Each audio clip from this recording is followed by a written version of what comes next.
And this is in regard to the violation as far as ceasefire between Iran and Israel is concerned. And this time around, of course, again, violations that have been noted by Israel from the side of Iran. And Iran has been targeting the northern part of Israel after targeting the southern part of Israel earlier this morning, even though Donald Trump had made that announcement in regard to ceasefire violations, ceasefire agreement that had come into effect, and has gone on to reiterate that point time and again on his social media site. He has gone on to, in fact, urge both the nations not to violate that ceasefire agreement. But here we have Iran carrying on with its strikes, and Israel there ordering powerful strikes. These are powerful strikes that have been reported by Israel. Do remember, 7 people have died in the southern part of Israel because of that barrage of missile attacks that took place. There were 5 waves of missile attacks that took place early this morning, even though it was the United States that had gone on to confirm that ceasefire that had been worked upon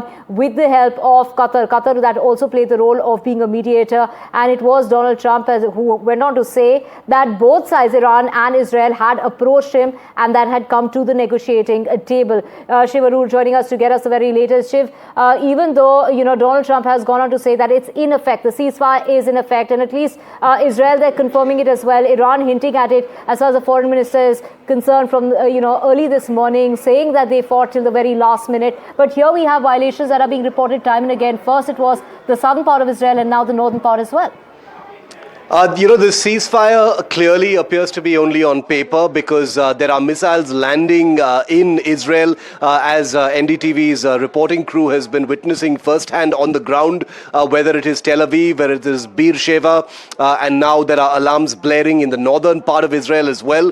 So the entire country is seeing a high state of alert as there are multiple reports of incoming missiles. NDTV's Ankit has reported from Be'er Sheva, where multiple ballistic missiles landed earlier today. The death toll stands at 7, which is a large number in this missile strike. There are other cities where alarms similarly are blaring as well.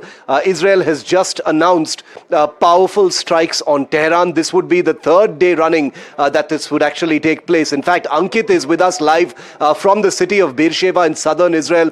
Ankit, it looks like that ceasefire has completely vaporized. Nobody knows what Trump or Iran were really talking about, but any window of opportunity to wind down tensions appears to be straight out the window. You've seen the biggest damage in Be'er Sheva, and Israel has just announced a big counter retaliation, Ankit.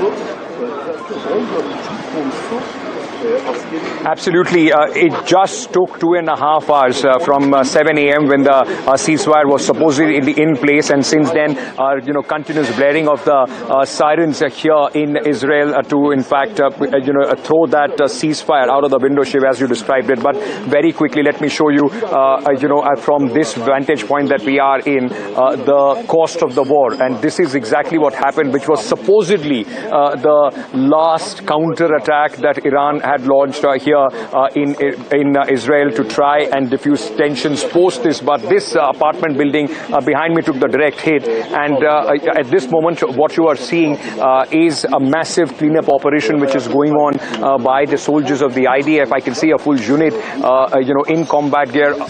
It's heartbreaking. Somebody just tossed a soft toy, a teddy bear. If you can see on my screens at this moment, that soldier, that lady, in fact, taking it away. It must have been in somebody's house in the buildings that were impacted, and which has just come out. Now imagine the death and destruction which has taken place, which was supposedly the last few hours of the hostilities, and this tells you how lives that people had built. This is a proper residential area here in Be'er Sheva, with buildings after buildings, high rises all across, and what you see at this moment is what used to be a building. This is all that remained of the direct impact that took place on this 8-story building, which was in the 2 apartments right under the terrace, the roof, and both of them have collapsed. Apartments under that have also collapsed, and what you are seeing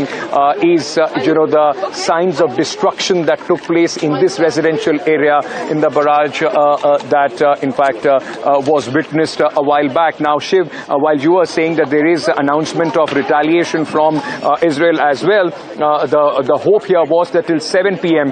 There would be, cessation of the hostilities, and after that, of course, the Israeli government is going to make some big announcement. Now, all that seems to be at this moment standing on a very, very fragile ground, and we will have to wait and see. It once again will prove that somehow the announcement or the rushed announcement, possibly by the President of the United States, was without going into the finer details with both the Israeli side and the Iranian side, so that this could have been a longer, peace at least between both the sides who have been involved in these hostilities for the last 12 days, Shiv. That window of opportunity has completely ended right now, and this seems to be the third big occasion, Ankit, in the last few days and weeks, where something that Trump has actually announced has turned out to be completely the opposite. He had talked about peace in Russia and Ukraine, and we saw that deep strike conducted by Ukraine. He talked about a de-escalation between Iran and Israel. That didn't happen. He talked about a Nobel Peace Prize, and then he went and bombed Iran. This doesn't seem to be a season of consistency as far as the American leadership is concerned. But the exchange between Iran and Israel at this point of time comes a day after an attack on a US base in Qatar.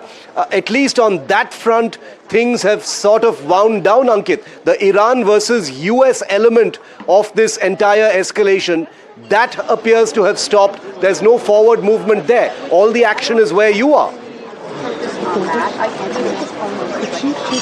Absolutely, you are bang on. That it also looked like that this whole thing that happened yesterday, with multiple US bases coming under the fire from the Iranian missiles, which largely were in fact diffused and were neutralized by the air defenses, as Donald Trump said. It more or less was somewhat a show that was put up so that both Iran and United States actually could get an off-ramp of this crisis. They did not want to continue. Donald Trump knew that he's not going to get that sort of support in America if they actually have to put boots on grounds or have to be drawn in this conflict. Remember, he came to power this time saying that he's going to bring United States out of all the global conflicts that the United States is involved in, and then of course with bombing of those bases, nuclear bases and installations in Iran, it was absolutely the opposite that Mr. Trump has promised to his constituents. But it's after what happened yesterday, there was some sort of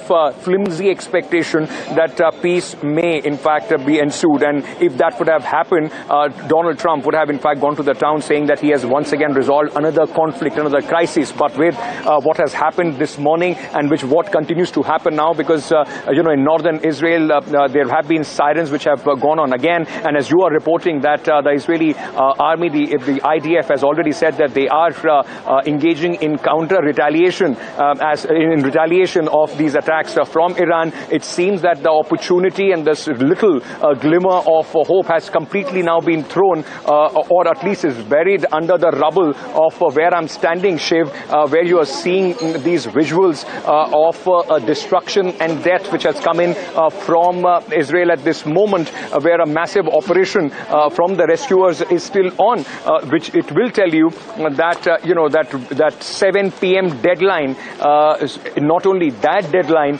now stands on its head.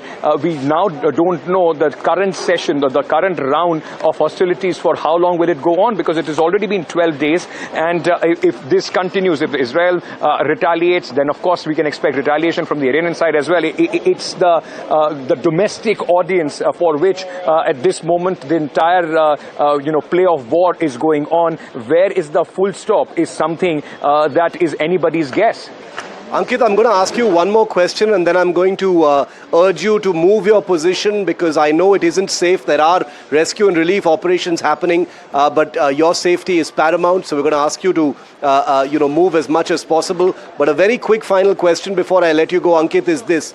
You are in Israel at a time when Iranian missiles are landing at locations right behind you. That's number one. Number two, Israel is about to retaliate, and therefore this is a country that you're reporting from that is on the highest state of military alert at this point of time. Air bases, military bases, drone bases, which are not very far from where you are in Be'er Sheva, will also be on a very high state of alert. But most importantly, like you said, the death toll in Israel as a result of these Iranian strikes is something that has never actually been seen before. Iranian attacks with missiles and drones have usually targeted areas that are not population centers. This time they have specifically targeted population centers, and that's why things are different. And that's why what you're seeing on the ground hasn't been seen for many, many decades, Ankit.